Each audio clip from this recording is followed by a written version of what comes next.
আমরা কল্পনাও করতে পারি নাই একটা নির্বাচনের পরে কার্টুন শেয়ার দেওয়ার জন্য হাসান ইনামকে গ্রেফতার করা হবে। মাননীয় স্পিকার, আমরা হাসিনার আমলে দেখেছি কটূক্তি করার জন্য গ্রেফতার করা হয়, কার্টুন শেয়ার করার কারণে আমাদের চিফ হুইপ মহোদয় আমাদেরকে ইনভাইট করেছিলেন এই সংসদে, যে উনি বলেছিলেন তিমির এবং হাঙ্গর, এটা স্যাটায়ার করে বলেছিলেন, এটা আমরাও বুঝেছি, এটা উনিও বুঝেছেন।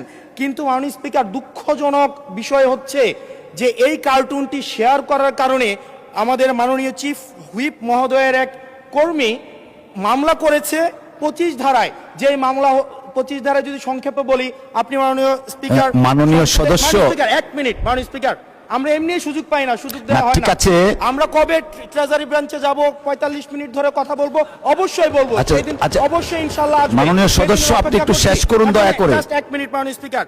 25 ধারায় রয়েছে, যে বিধিতে মামলা হয়েছে 25 ধারায় রয়েছে যৌন নির্যাতন করা হইলে, সংক্ষেপে বলছি, তাইলে এই ধারায় মামলা করা হবে। কিন্তু মাননীয় স্পিকারের মাননীয় হুইপ মহোদয়ের যেই মিমটি শেয়ার করা হয়েছে, সেখানে কোথায় যৌন নির্যাতন করা হয়েছে? এখানে একটা মিম শেয়ার দেওয়া হয়েছে, যেখানে দেওয়া হয়েছে তিমি মাছ সবাইকে সার্ভ করা হচ্ছে। এবং এই ধরনের মামলায় আমাদের এই অভ্যুত্থান পরবর্তী সময়ে বিরোধী দল মতকে দমন নিপীড়নের জন্য গ্রেফতার করা হচ্ছে এবং জামিনও দেওয়া হচ্ছে না। এবং এইখানে কোনো ধারায় 25 ধারায় সাইবার নিরাপত্তা যেটা আইন এই সংসদে পাশ করা হয়েছে, এই আইনে কূটনীতির জন্য বা রাজনৈতিক স্যাটায়ারের জন্য আমাদের মামলা করার কোনো বিধান নাই। সেই জায়গাতে এই প্রশ্নগুলো আমরা কাদেরকে করব?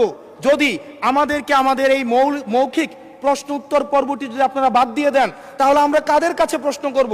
এটা একটা মনোলগ সেশন হবে, এখানে সবগুলো স্ক্রিপ্টেড থাকবে, মন্ত্রণালয় থেকে যে উত্তর রেডি করে দিবে সেটাই। আমাদের মন্ত্রীরা কাজ করছেন, পরিশ্রম করছেন, কিন্তু আমাদের সাথে তাদের যে জবাবদিহিতার যে সম্পর্কটা, এই সম্পর্কটা এই সংসদে নিশ্চিত হচ্ছে না।